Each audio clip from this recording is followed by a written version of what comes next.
with the Amateur Crafter here. Sorry, I'm moving my chair. So I want to show you how to use my yarn tail holders just because I've had a request and it's been a minute. So I'll show you how. I'm going to take it off right now of the thing. So here's what the yarn tail holder is. Essentially what we're going to do is we're going to create a slip knot.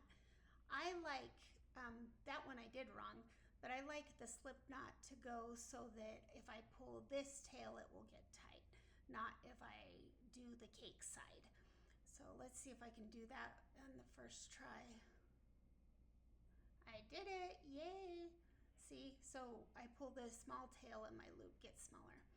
Okay, so then what we do is we put it through the hole and then hook it over the loop. If you want to make it tight, you're more than welcome to. That just keeps it on there. And then what you do is on your cake, just pull your yarn, I wouldn't say horribly tight, but just firm, and then hook it around, hook this open circle around your yarn to get it connected. And now your cake stays together. You've got a little bit of a tail here, but it's not nearly as long as it normally would be. And it doesn't go anywhere. So it stays in place. So that's how you use my yarn tail holder. I'll do it one more time just to be sure.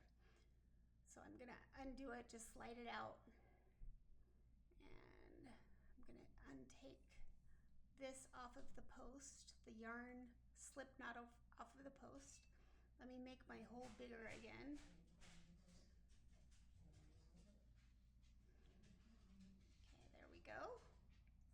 Okay, so slip knot, I like the short tail is the one that slides, if that makes sense.